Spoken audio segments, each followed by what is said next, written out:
Kenapa saya beli ini? Saya penasaran. Hmm? Di sini ada nama Yesus gak gitu? Waduh, jahat banget nih. Ya, di sini sudah ada nama Jesus belum? Ya, Iya, kalau iya. bahasa Inggris kan Jesus, bahasa Indonesia Yesus. Mm-mm.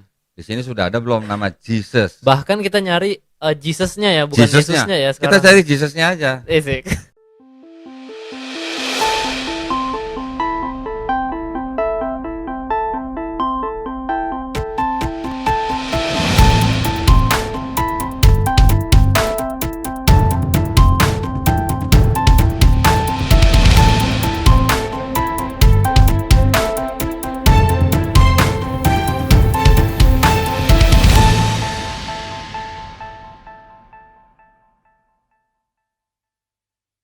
Dua ayat yang hilang, kok nggak ada di Quran?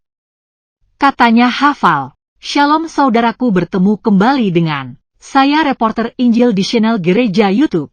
Kali ini kita akan bahas pernyataan Doditan yang mana dalam videonya bersama Riva mereka berbicara soal kitab suci. Mana yang salah antara Quran dan Alkitab? Tentunya kita sudah tahu kesimpulannya, yaitu Alkitab itu salah dan Al-Quran itu benar. Kali ini kita ingin membuktikan apakah benar Al-Quran itu tidak salah, sesuai dengan standar Doditan sendiri. Sebelum kita bahas, kita saksikan video berikut ini. Kita petik gitu ya di dalam sejarah penyusunan tadi Al-Quran dan juga Bible. Seperti yang tadi saya jelaskan sedikit bahwa di dalam Quran tidak ada yang namanya ayat sisipan, ayat tambahan atau apa. Kalau ada orang bilang misalnya itu ada ayat-ayat Quran yang dimakan kambing misalnya, itu nggak masalah mau dimakan kambing, mau dimakan anjing atau mau dibawa lari orang gitu ya.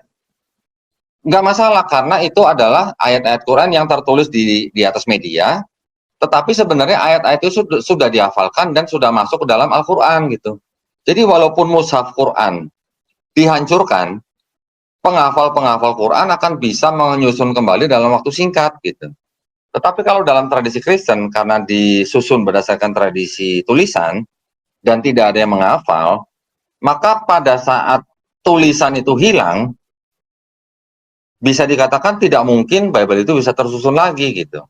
Video kita sudah saksikan bersama bagaimana pernyataan Doditan tentang sejarah penyusunan Bible dan Quran. Dia katakan bahwa karena kitab suci Kristen menggunakan tradisi tulisan, oleh karena itu jika terjadi kehilangan catatan aslinya maka Bible itu tidak bisa tersusun lagi. Katanya lagi berbeda dengan Quran, meskipun katanya ada yang dimakan kambing, ayat yang hilang itu akan bisa disusun kembali oleh penghafal Quran. Seperti yang kita tahu bersama, ada sebuah hadits yang mengatakan di mana saat Nabi Muhammad meninggal, Aisyah memberi kesaksian di mana ada dua ayat yang hilang, seperti yang teman-teman saksikan berikut ini. Nah, di dalam Sunan Ibnu Majah, hadis nomor 1934 dan hadisnya adalah hadis yang hasan, telah menceritakan kepada kami Abu Salamah Yahya bin Kalab berkata, telah menceritakan kepada kami Abdul Ala dari Muhammad bin Ishaq, dari Abdullah bin Abu Bakar, dari Amrah, dari Aisyah. Dalam jalur lain disebutkan,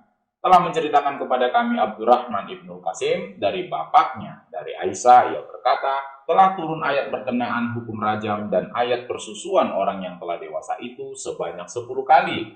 Lembaran ayat itu ada di bawah kasurku. Ketika Rasulullah wafat, kami tersibukkan dengan jasad beliau hingga burung-burung masuk dan memakannya.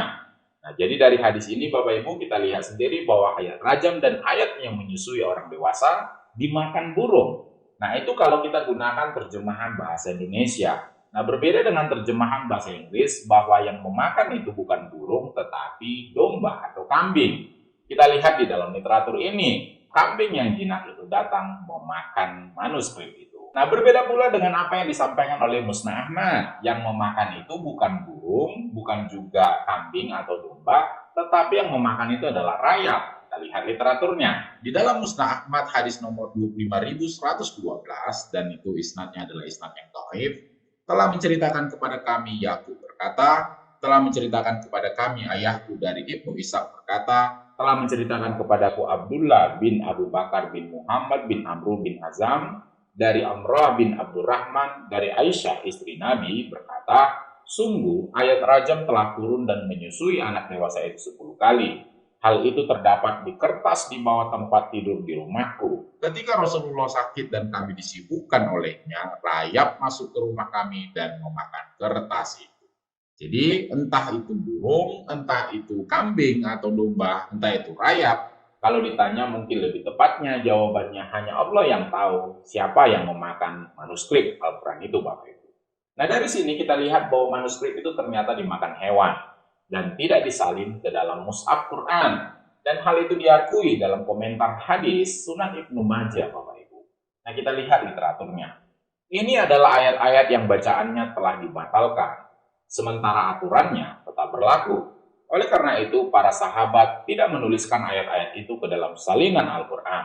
Dibuktikan dari hadis lain bahwa aturan terbaru tentang larangan mengasuh adalah untuk menyusui 5 kali, dan ini adalah pandangan yang disukai. Nah, terlihat Bapak Ibu dari literatur ini, para sahabat-sahabat Nabi tidak menuliskan ayat-ayat itu, sementara aturannya masih berlaku.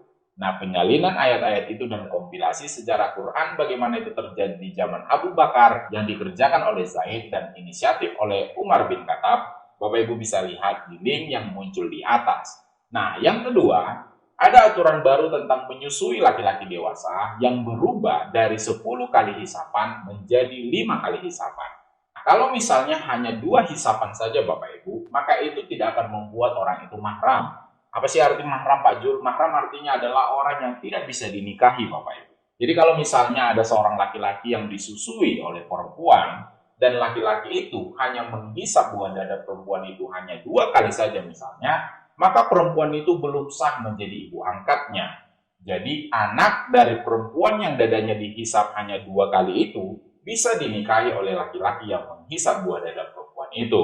Nah, kalau misalnya laki-laki itu menghisap buah dada perempuan itu sampai 5 kali, maka anak perempuan yang buah dadanya dihisap oleh laki-laki itu tidak bisa dinikahi, Bapak Ibu. Karena status perempuan yang dadanya sudah dihisap sampai 5 kali berubah menjadi ibu angkat. Dan suami dari perempuan yang dadanya dihisap 5 kali itu menjadi ayah angkat dari laki-laki itu. Demikian juga keluarga-keluarganya yang lain. Kita lihat di dalam literatur ini, suami dari wanita yang menyusui akan menjadi ayah angkat. Jadi, saudara laki-laki dan perempuan dari suami dari wanita yang menyusui itu pun akan menjadi paman dan bibi anak angkat itu. Jadi singkatnya Bapak Ibu, status anak angkat ditentukan berapa kali hisapan buah dada seorang laki-laki dewasa kepada perempuan yang dihisapnya. Kalau laki-laki itu menghisap buah dada perempuan itu 5 kali, maka dia sah menjadi anak angkat dari perempuan itu. Tetapi kalau seandainya 2 kali, maka laki-laki itu belum sah menjadi anak angkatnya. Nah, kita lihat di dalam literatur ini, di dalam Sunan Ibnu Majah hadis nomor 1932, dan itu hadisnya adalah hadis yang sahih, tidak menjadi haram 1 atau 2 hisapan. Telah menceritakan kepada kami Abdul Waritz bin Abdus Samad bin Abdul Waritz berkata, telah menceritakan kepada kami bapakku berkata, telah menceritakan kepada kami Hamad bin Salamah dari Abdurrahman bin Al-Qasim dari bapaknya, dari Amrah dari Aisyah. Ia berkata, termasuk dari ayat yang diturunkan Allah dari Al-Quran, kemudian dimansuh, dihapus adalah tidak menjadikan mahram kecuali 10 susuan atau 5 yang dimaklumi. Jadi Bapak Ibu, kita sudah tahu bahwa setidaknya ada 2 ayat dalam Quran, yaitu ayat rajam dan ayat menyusui laki-laki dewasa sampai 10 kali itu, yang awalnya ada tetapi tidak disalin oleh para sahabat ke dalam mushaf Quran pada saat kompilasi Quran itu terjadi. Nah, manuskrip itu dimakan oleh hewan. Kita tidak tahu pasti apakah dimakan oleh burung, apakah dimakan oleh kambing, atau dimakan oleh rayap. Dan juga tadi sudah lihat bahwa ayat yang menyusui 10 kali pria dewasa itu dihapus, diganti menjadi 5 kali hisapan. Karena kalau seandainya 2 kali hisapan tidak akan menjadikan anak laki-laki yang menghisap buah dada perempuan itu menjadi anak angkat.